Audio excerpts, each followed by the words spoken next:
హైదరాబాద్కు అంతర్జాతీయ ఖ్యాతి తెచ్చిన ఫార్ములా ఈ రేస్లో లేని లొసుగులేవో ఉన్నట్టు కాంగ్రెస్ నేతలు ఏడాదిగా గోలు పెడుతూనే ఉన్నారు.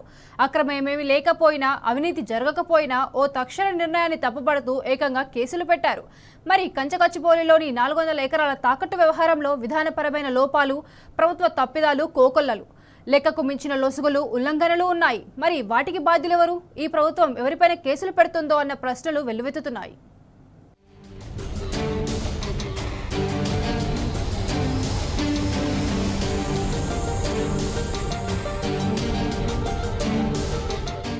సామాన్యుడు ఒక్క నిబంధన ఉల్లంఘించిన ప్రభుత్వ యంత్రాంగం విరుచుకుపడుతుంది.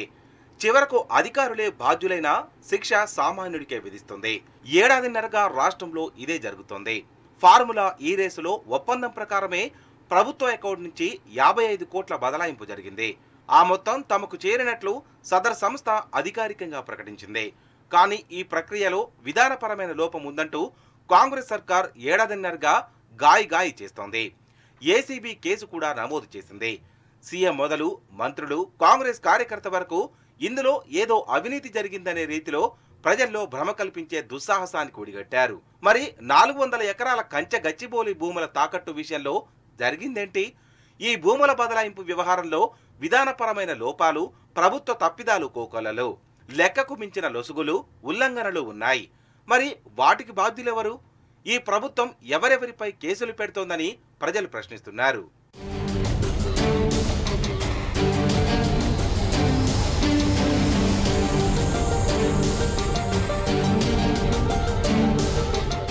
హైదరాబాద్ సెంట్రల్ యూనివర్సిటీ భూములు సాంకేతికంగా తమవేనంటూ ప్రభుత్వం టీజీఐఐసి ద్వారా ఒక సంస్థకు హక్కులను బదలాయించింది.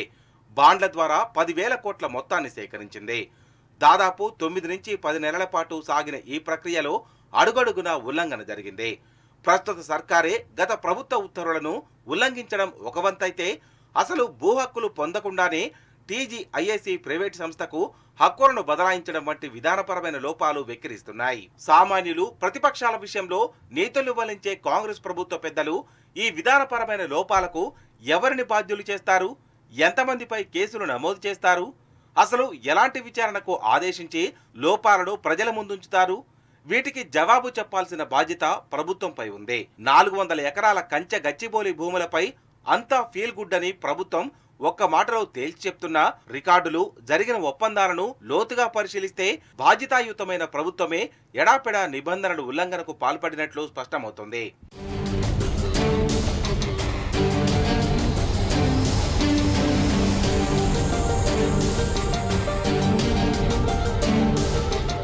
జూన్ 26, 2024న కంచె గచ్చిబౌలిలోని 400 ఎకరాలను రెవెన్యూ నుంచి టీజీఐఐసికి ఎకరాకు 75 కోట్ల చొప్పున లెక్కగట్టి బదలాయించినట్లు ప్రభుత్వం జీవో 54ను జారీ చేసింది. జూలై 3న శేర్లింగంపల్లి తహసీల్దార్ నిర్వహించిన పంచనామా మేరకు టీజీఐఐసి భూములను తన ఆధీనంలోకి తీసుకుంది.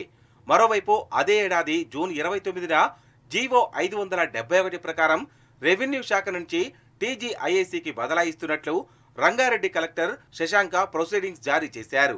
సెప్టెంబర్ 28న ప్రభుత్వ మెమో ప్రకారం గతంలోని తమ ప్రొసీడింగ్స్ లో జీవో 571 ప్రకారం పేర్కొన్న 11వ పారాగ్రాఫ్లోని 3, 4 షరతులను ఉపసంహరించుకుంటున్నట్లు కలెక్టర్ శశాంక మరో ప్రొసీడింగ్స్ జారీ చేశారు.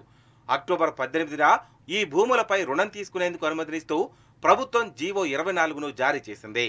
డిసెంబర్ 6న టీజీఐఐసి 400 ఎకరాల భూ హక్కులను బికాన్ ట్రస్టీషిప్ లిమిటెడ్ కు బదలాయిస్తున్నట్లు ఒప్పందం కుదుర్చుకుంది. కాగా ఇందులో అసలు టీజీఐఐసికి రెవెన్యూ శాఖ నుంచి అధికారికంగా నిబంధనల ప్రకారం హక్కులు ఎక్కడ దాఖలయ్యాయి అనేది కీలకమైన ప్రశ్న అని అధికారులే చెబుతున్నారు. తహసీల్దార్ పంచనామా ప్రకారం టీజీఐఐసి 400 ఎకరాలను క్షేత్రస్థాయిలో తమ ఆధీనంలోకి తీసుకుంది.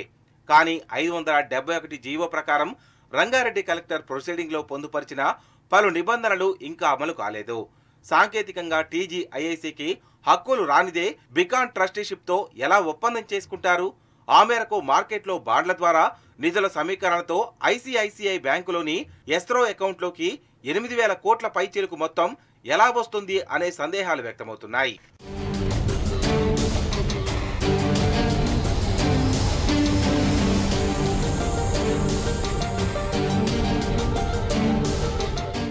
కలెక్టర్ శశాంక అనంతరం Rangareddy collector C Narayana Reddy 2024 October 29న బాధ్యతలు స్వీకరించారు.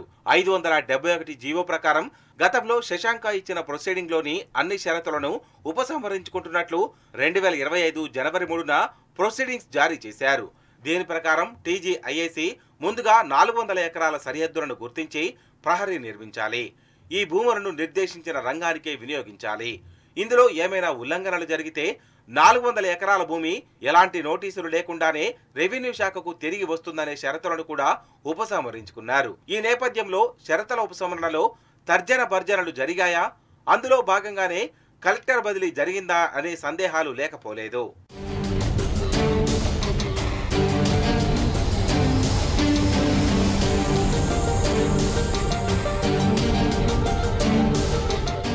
ఎలాంటి హక్కులు టీజీఐఐసికి దాఖలు కాకుండానే, నిషేధిత జాబితా నుంచి తొలగించకుండానే కంచె గచ్చిబౌలి భూముల బదిలీ ప్రక్రియపై 2024 డిసెంబర్ 6న ఒప్పందం పూర్తయింది.